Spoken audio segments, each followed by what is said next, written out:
जी नमस्कार, मैं हूं सुनील सिंह और आप देख रहे हैं आज़ाद सिपाही। इस वक्त हमारे साथ भाषा आंदोलन से 1932 खतियान आंदोलन की मुहिम छेड़ने वाले जयराम महतो हैं। इनसे ही सीधे सवाल करते हैं। जयराम जी, अब जो ये 1932 का खतियान आंदोलन चल रहा है, ये कहाँ तक ये मुकाम अब तक पहुँच पाया है? बिल्कुल, ये मुकाम अपनी मंजिल की ओर जा रहा है, क्योंकि एक छोटा सा हम स्टूडेंट हैं और लगातार हम इन मुद्दों पर बात कर रहे हैं और वे लोग हमको टारगेट कर रहे हैं, यानी हम मंजिल की ओर है। क्योंकि बचपन से पढ़ा है कि जब पीठ पीछे उनकी बात होती है जिनमें कुछ बात हो, जब तक जिंदा हो तब तक निंदा हो। तो जब मेरी बात होने लगी है बड़े बड़े मंत्रियों की जुबान से, इसका मतलब हम सही रास्ते पर जा रहे हैं, मेरा रास्ता सही है। और निश्चय ही वे भी हिले डुले हैं, उनको भी अपनी जमीन खिसकती हुई मालूम पड़ रही है। तो इसलिए कहीं ना कहीं आंदोलन हमारा मार्ग की ओर जा रहा है।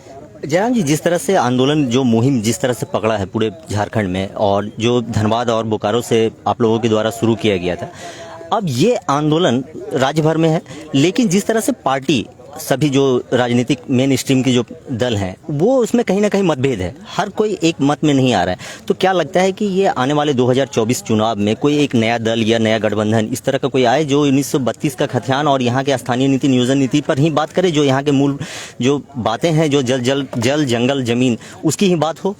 देखिए, पहली बात है कि निश्चय ही भारत के साथ साथ झारखंड में भी ऐसे एक पार्टी की आवश्यकता बन रही है जो निष्पक्ष होकर भ्रष्टाचार पर लगाम लगाए पहले, और उसके बाद जिस राज्य की पार्टी है उस राज्य को प्राथमिकता हर जगह है। बिहार में बिहारी फर्स्ट है, बंगाल में बंगाली फर्स्ट है, लेकिन झारखंड में जब झारखंडी फर्स्ट कहा जाता है सबके पेट में दर्द होने लगता है। यानी इसका मैसेज यही है कि आप चाहते हैं झारखंडी आज भी दबा कुचला जंगल वन पर्वत पहाड़ों में रहे, आज भी वो मने खैरहा बारहा उसी के साथ जीवन बिताए। तो अब वो नहीं होना चाहिए। जब आधुनिक भारत है, आधुनिक झारखंड है, तो यहाँ के लोगों को आधुनिकता आनी चाहिए। आधुनिकता आएगी जब आर्थिक पैमाना बढ़ेगा। लेकिन आर्थिक पैमाना बढ़ेगा कैसे? आप जाइए कोलियरी में जितने भी माइंस हैं, जो बड़े बड़े कॉन्ट्रैक्टर हैं जिनके माध्यम से टेंडरशिप हो रही है, वे सब अन्य राज्यों के हैं, और यहाँ के लोग 3000 4000 की माने फुटी कोड़ी मजदूरी का काम कर रहे हैं। तो ये चीजें नियम इसीलिए बनानी होंगी कि प्राथमिकता नंबर 1 पर हमारे झारखंड के लोग कैसे आए, इस पर चर्चा करना होगा। इस आंदोलन के दौरान जिस तरह से आरोप लग रहे हैं अभी, तो क्या लगता है कि जयराम का जिस तरह से नाम बढ़ रहा है, कद बढ़ रहा है, इससे लोगों में तिलमिलाहट है? हाँ, बिल्कुल वही बात है कि लोगों का मुझे प्यार मिल रहा है। मैं जहाँ भी जा रहा हूँ लोग मुझे प्रेम कर रहे हैं, क्योंकि मैं मुद्दों पर बात कर रहा हूँ। और पहली बात ये, हम एक स्टूडेंट हैं, मेरा किसी पॉलिटिकल पार्टी से संबंध नहीं रहा है मैंने कभी। और सबसे खास बात कि मैं लोगों के जैसा हूँ, मेरा भी घर, मेरा पहनावा, मेरा रहन सहन, मैं उन्हीं के जैसा हूँ। मैं भी एक ऐसा पिता का पुत्र हूँ जिनका देहांत मेरी मुझे अभी भी कन्फर्मेशन नहीं है कि 1.5 साल, सवा साल, 1.25 साल के पास मेरी उम्र थी, उसी समय मेरे पिता का देहांत हुआ। नहीं कि मेरी गरीब माँ ने, एक विद्वान माँ ने मुझे बहुत मुश्किलों के साथ पाला है। इन लोगों का मुझे सीधे साथ जुड़ाव है कि मैं भी उन्हीं की तरह हूँ। यही सबसे बड़ा विषय है। इसलिए लोगों को और पच नहीं रहा है कि उनके बीच में से अभी का मतलब क्या है कि भाई किसान का मतलब है कि तुम शोषित वंचित पीड़ित रहो, खेतों में खटो, इसके ज्यादा अगर तुम पिज्जा बर्गर खा लोगे तो भाई तुम देशद्रोही कहलाओगे। तो लोगों की मानसिकता है, मेंटेलिटी यही है कि आप आगे नहीं आ सकते हैं, आप गुलाम हो, गुलाम की तरह रहो, आप हमारे नीचे रहो, तब ठीक ठाक है। तो यही इन्हें पच नहीं रहा, इसलिए लगातार ये ट्रोल करने का काम कर रहे हैं, लेकिन ये सच्चाई नहीं है। जाहिर सी बात है कि एक पढ़ा लिखा स्टूडेंट अगर छात्र की राजनीति में आता है तो कुछ नया जो है कि लोग देखते हैं उम्मीद भरी निगाहों से।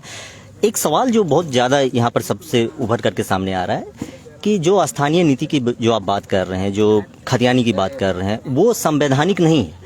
आप भी पढ़े लिखे हैं, किसी भी जगह पर ये जाकर के कोर्ट में कहीं ना कहीं खारिज हो जाएगा। इससे पहले बाबूलाल मरांडी जी ये लागू करने की कोशिश किए थे और जो कि कोर्ट में उस पर रोक लगा दी गई। तो क्या लगता है कि आप ये भावना एक चलाना और एक आंदोलन को मुकाम तक पहुंचाना, ये दोनों में अंतर है? ये आपको लग रहा है कि आप सिर्फ भावना में बहा रहे हैं लोगों को, या वाकई में उसे उसका हक दिलवा रहे हैं? मुझे लगता है आपको जल्लीकट्टू का उदाहरण मालूम होगा। ये तो हाईकोर्ट का बात है। जल्लीकट्टू में सुप्रीम कोर्ट का आदेश था कि वहाँ जो फाइटिंग हो रही थी उसको प्रतिबंधित किए, असंवैधानिक है। लेकिन फिर जल्लीकट्टू के आसपास तमिलनाडु का क्षेत्र है, वहाँ के लोगों ने एकजुटता के साथ प्रदर्शन किया कि हमारी परंपरा है, ये सदियों से, लाखों सालों से, हजारों सालों से हमारी परंपरा ये चल रही है, इसे हम लोग आपका फरमान नहीं स्वीकारेंगे। और अंततः सुप्रीम कोर्ट को झुकना पड़ा। इसका तात्पर्य यही है कि सुप्रीम कोर्ट हो या हाईकोर्ट हो, जनता की भावना का आदर करना चाहिए। हमारे लोग कमजोर हैं, इस बात को मानना होगा। हमारे लोग ऊंचे पदों पर नहीं है। बाबू ही बोलते थे कि हम झारखंड ले लेंगे, लेकिन चलाएगा कौन? यहाँ अगर मेडिकल कॉलेज आएगा तुम तो झाड़ू पोछा लाओगे, तुम तो पढ़ने के लिए भी नहीं जा पाओगे, तुम तो वैकेंसी भी नहीं भर पाओगे। तो हमारे लोग नहीं है वहां पर। हमारे लोग नहीं रहने के कारण हमारी संवैधानिक बात भी असंवैधानिक हो जाएगी। अगर हम लोग कुछ भी नियम लाते हैं जिससे झारखंडी को लाभ होगा, वो उसको लोग रिजेक्ट कर देंगे, क्योंकि बाहर के लोग सिंडिकेट यहाँ काम कर रहा है, वे चारों तरफ से रास्ता खोल के बैठे। उसके आंकड़े बता रहे हैं कि 36,000 आबादी प्रत्येक साल झारखंड में आती है। आती नहीं, उससे हमें कोई आपत्ति नहीं, आके वे रोजगार करे, कुछ धन कमाए, वापस चले जाए, अपने घर द्वार वहां बनाए, हमको दिक्कत नहीं था। लेकिन वो यहाँ बस जाती है, यहाँ वोटर ID बनाती है, यहाँ राशन कार्ड बनाती है, यहाँ आधार कार्ड बनाती है, यहाँ की नौकरियों में दावा करती है और बड़े पैमाने पर यहाँ जमीन खरीद कर बस रही है। इससे क्या होगा, झारखंड डिस्टर्ब होगा। ये जयराम जी, आप जैसे जिस तरह के आप मतलब ये सवाल कर रहे हैं कि लोग आए यहाँ से कमाएं और खाएं चले जाएं, तो जो वर्ग से आप आते हैं, जैसे कुर्मी से आते हैं, तो कुर्मी भी कहीं ना कहीं 200 साल या 300 साल पहले जो है यहाँ झारखंड पहुंचे और वो यहाँ आकर के बस गए। तो फिर नहीं, ये बिल्कुल नहीं, कुर्मी का संबंध राढ़ सभ्यता से है। ये बहुत पुराने, हजारों साल पुराने हैं। आप, मुझे लगता है कि पहला बात आपको ये तय करना होगा, ये अफवाहें हैं। कुर्मियों का संबंध इस माटी में मुझे लगता है हजारों साल पहले का संबंध है।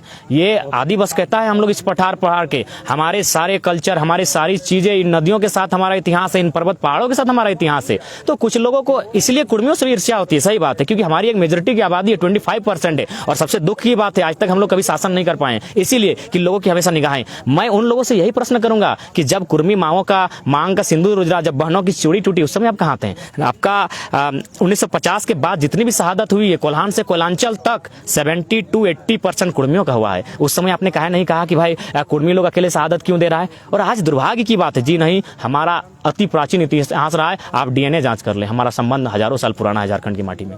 ये हम इस सवाल इसलिए पूछे थे क्योंकि जो ये आंदोलन आप लोग जो चला रहे हैं, तो इस आंदोलन के पीछे कहा जा रहा है कि नहीं, सिर्फ ये कुर्मी लॉबी ही जो है ये आंदोलन चला रहा है, बाकी और अन्य जो आदिवासी हैं, चाहे और भी कोई मूलवासी जो हैं यहाँ के, चाहे वो साउथ सूंडी हो, ये लोग आपके आंदोलन में शामिल नहीं हो रहे हैं। बिल्कुल, देखिए कैसे नहीं शामिल हो रहे हैं आप। जैसे हम कोल्हान गए थे, कोल्हान में लगभग 50 to 60% थे कुर्मी लोग, लेकिन 30% वहाँ के जो आदिवासी थे, जो आपका वीडियो भी मेरा देख लीजिए, हो भाषा में एक दादी ने वहाँ गीत गाया है, हो भाषा में एक साथी ने वहाँ भाषण दिया है। आदिवासी की बहुत ज़्यादा संख्या थी कोल्हान में, इसीलिए कोल्हान के जो टीम थी, सरकार के हो चाहे विपक्ष से, वह वहाँ भी उन्होंने डर महसूस किया था हमारे साथ। इसीलिए मुझे सूचना भी आया था प्रशासनिक कि आप कृपया यहाँ से चले जाएं। तो कोल्हान में तो आदिवासी बहुत संख्या में जुड़े थे।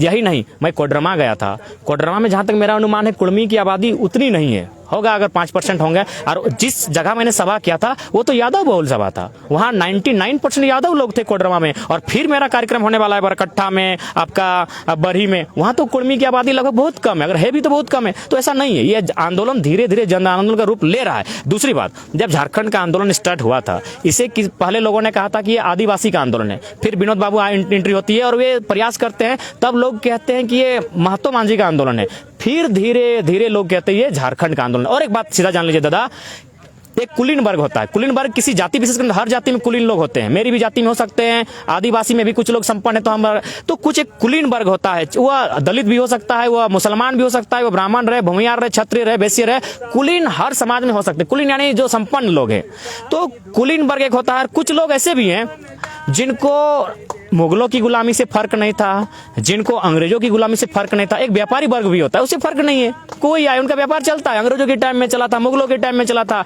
गुलामी अगर कहीं आती है तो वो गांव, गरीब, किसान, मजदूरों पे आती है। तो इसलिए कुछ लोगों को झारखंड आंदोलन से भी फर्क नहीं था, उन्हें आज भी फर्क नहीं पड़ेगा, उनका जीवनचर्या चलता रहेगा। फर्क पड़ेगा जो गांव में जो लोग रहते हैं, जो खेती के माध्यम से अपनी जीविका को उपार्जन करते हैं, उन्हें फर्क होगा। और आंदोलन अगर आप हिंदुस्तान की बात करें तो आंदोलन किसने दिया था? सरदार पटेल को सरदार बरदौली के किसानों ने बनाया था, गांधी को माने चैंपियन चौपारण के किसानों ने बनाया था। असली आंदोलन, असली क्रांति किसान करते हैं। राजा महाराजा अगर बात करें तो आप इतिहास खोलिए, सब तो अंग्रेजों से सेटिंग चाहते थे कि मेरे राज्य को छोड़ दीजिए, मेरे उत्तराधिकारी को स्वीकार कर लीजिए, हम डिस्टर्ब आपको नहीं करेंगे। जब अंग्रेजों ने उनको नहीं माना तब अंग्रेज क्या हथियार उठाए थे, लेकिन असली अगर हथियार कहेंगे सदियों से तो हमेशा तो किसान, कामगार, मजदूरों ने उठाया है। झारखंड की बात कीजिए, आदिवासियों ने, मूलवासियों ने सबसे पहले आंदोलन को खड़ा किया है। तो ये चीजें आपको सुनने को मिलेंगी। जो संपन्न वर्ग हैं, जो संपन्न लोग हैं, जिनके अथाह धन संपदा है, उन्हें कभी आंदोलन से मतलब नहीं रहा है। मुगल काल से पहले भी अगर आप चले जाते हैं, राजाओं के शासन में भी उनका सबके साथ चला है बेटी रोटी का संबंध। तो ऐसा नहीं है, इस आंदोलन से डिस्टर्ब वही लोग हुए हैं जो शोषित, वंचित रहे हैं, चाहे किसी वर्ग के रहे, किसी समुदाय के रहे। जो लोग आर्थिक असंपन्न रहे, उनको डिस्टर्ब हुआ है, तो वे लोग तो साथ हैं। ऐसा नहीं है, बहुत सारे लोग हैं, सभी समाज के लोग हैं, सभी तबके के लोग हैं। आप जिस दिन अगर जानना चाहेंगे कि है कि नहीं, आप हमको एक दिन बोलेगा, हम सबको खड़ा कर देंगे। सभी वर्ग के लोग हैं, क्या ST, OBC, सब जनरल, बहुत सारे लोग हैं जो शोषित, वंचित हैं, जो हक अधिकार से वंचित हैं, वे लोग हमारे साथ हैं। क्या लगता है कि हर आंदोलन का जो हम लोग भी इतिहास पढ़ते हैं तो इसमें जितने भी आंदोलन हुए हैं वो कहीं ना कहीं जाकर के राजनीतिक रूप धारण कर लेती है, तो क्या ये जयराम महतो का जो आंदोलन है ये भी कहीं ना कहीं राजनीतिक रूप धारण करेगा? देखिए, भारत एक लोकतांत्रिक देश है। ये अगर जो राजनेता हैं वर्तमान में जिनकी सरकार चल रही है, यदि ये नीति नियम का निर्धारण करते हैं राज्य के हित में, तो आंदोलन स्वतः धीमा पड़ जाएगा। आंदोलन करने वाले छात्र तैयारियों में चले जाएंगे, अपने कंपटीशन की तैयारी करेंगे, सीजीएल जैसे सीजेपीसी की तैयारी करेंगे, क्योंकि पढ़ने वाले छात्र आंदोलन कर रहे हैं। मेरे साथ भी जितने लोग गाड़ी में मेरे बैठ के आए हैं, हम लोग 9-10 जन है, सब स्टूडेंट है। कोई ग्रेजुएशन कर रहा है, कोई एमबीए कर रहा है, कोई बीसीए कर रहा है, तो हम लोग पढ़ने चले जाएंगे। जयराम महतो क्या करेगा? जयराम महतो पीएचडी करेगा। उसके बाद थोड़ा सा एलएलबी कर लेंगे, थोड़ा सा कानून को जरूरी है स्टडी करना। राजनीतिक कोई महत्वाकांक्षा? राजनीतिक महत्वाकांक्षा नहीं है, लेकिन जनता। जैसे जिस तरह से आपका ट्रोल होता है, वीडियो शेयर होता है, तो उसमें लिखा जाता है जयराम, भावी मुख्यमंत्री जयराम महतो, बना देना अगला सीएम जयराम महतो। तो सोशल मीडिया में देखते हैं, पढ़ते हैं, तो क्या लगता है कि मतलब ये देख करके सुन करके, आप भी देखते होंगे सुनते होंगे, क्या लगता है कि अगला जो है सीएम के रूप में ही प्रोजेक्ट होना चाहता है जयराम महतो, या और किसी राजनीतिक छोटे स्तर से शुरुआत करना चाहता है? ये तो फिलहाल अभी मैंने काफी लंबी विषय है, इस पर कोई चर्चा नहीं है। सोशल मीडिया की बातें हैं, सोशल मीडिया की बातें सोशल मीडिया में अच्छी लगती है। जमीन में ये आंदोलन तैयार हो चुका है, जमीन में लोग पीड़ित हैं, लगातार उनके हक अधिकार को हनन किया जा रहा है। इसीलिए हम लोग शुद्ध रूप से अभी क्रांति को धार कैसे दें, अभी हम लोग क्रांति समाप्त नहीं हुई है, क्रांति मंजिल की ओर नहीं पहुंची है, तो हम लोग तो राजनीति की सोचेंगे नहीं। अब हम लोग क्रांति की बात करेंगे, शुद्ध रूप से मुख्य रूप से हम लोग क्रांति के साथ हैं। झारखंड के जो मूल मुद्दे हैं, ये तो सबसे अहम मुद्दा है, क्योंकि जब तक यहाँ के स्थानीय नीति और नियोजन नीति नहीं बन जाती है तब तक कोई यहाँ का विकास नहीं हो सकता है, यहाँ के युवाओं को रोजगार नहीं मिल सकता। लेकिन इसके साथ साथ और भी बहुत सारे हैं, जो यहाँ का पलायन का समस्या है, चाहे यहाँ जो खनन हो रहा है उससे जो विस्थापित हुए हैं उसका पुनर्स्थापन हो रहा है, तो इन मुद्दों पर भी क्या आंदोलन होगा जयराम महतो का? बिल्कुल आंदोलन हो रहा है इन मुद्दों पर। न झारखंड की बात आ गई हो भाषा से खतियान से जाकर अब खनन पर भी जाएगी। खनन के लिए आपको ऑप्शन भी लेना ही पड़ेगा, नहीं तो आने वाले दिन लोग अगर हथियार उठाएंगे तो फिर सरकार, और बुरा मत मानिएगा, लोग को अलगाववादी और उग्रवादी का नाम मत दीजिएगा। कारण मेरे पास है यहाँ यूरेनियम, जहाँ यूरेनियम का खनन हो रहा है, वहाँ के 7 गांवों की रिपोर्ट है, 47% महिलाएं यौन इच्छा ही नहीं रखती है। यौन इच्छा समझ रहे हैं दादा? यौन यानी सृष्टि का निर्माण। अगर यौन इच्छा नहीं होगी तो सृष्टि आगे बढ़ेगी नहीं, वंश आगे बढ़ेगा नहीं। उन महिलाओं में यौन की शक्ति समाप्त हो चुकी है। आप समझ सकते हैं कि आप चंद मुट्ठी भर लोग जेब भरने के लिए किस प्रकार अमानवीय, क्रूर, हिंसक तरीके से, हिटलर से भी बुरे तरीके से उन लोगों को खत्म कर रहे हैं। रेडिएशन का मतलब क्या है? यूरेनियम से रेडिएशन निकल रहा है, उस रेडिएशन से उन 7 गांवों के लोग अपंग पैदा हो रहे हैं, बहरे, लंगड़े, लूल्हे पैदा हो रहे हैं। तो इसलिए वो रेडिएशन वही है जो कभी रेडिएशन हिरोशिमा नागासाकी में बम फटने से हुआ था। आज 70 साल बाद भी जापान के लोग अपंग, लूल्हे, लंगड़े पैदा हो रहे हैं। यहाँ की महिलाएं समझती नहीं कि यौन क्या है, यौन इच्छा इनकी समाप्त हो गई है। 30% महिलाएं गर्भ नहीं धारण कर पाती है, गर्भ धारण नहीं कर पा रही हैं दादा, गर्भ धारण नहीं कर पा रही 30% महिलाएं। इसीलिए बात खनन की भी होगी। खनन बुरा चीज नहीं है, लेकिन ऑप्शन बी कहां है? ऑप्शन बी कहने का मतलब उस खनन से जो देखिए, खनन होगा तो उसका नेगेटिव भी होगा, कोयला अगर निकलेगा तो धूल भी उड़ेगा। उसके पास आपका योजना क्या है? उन गांवों के लिए जहां जो लोग विस्थापित होंगे या फिर जो लोग वहां हैं उनके लिए प्लान बी क्या? प्लान बी कुछ नहीं है आपका। देखिए NH-32 बन रहा है, NH-32 खत्म होगा धनबाद में।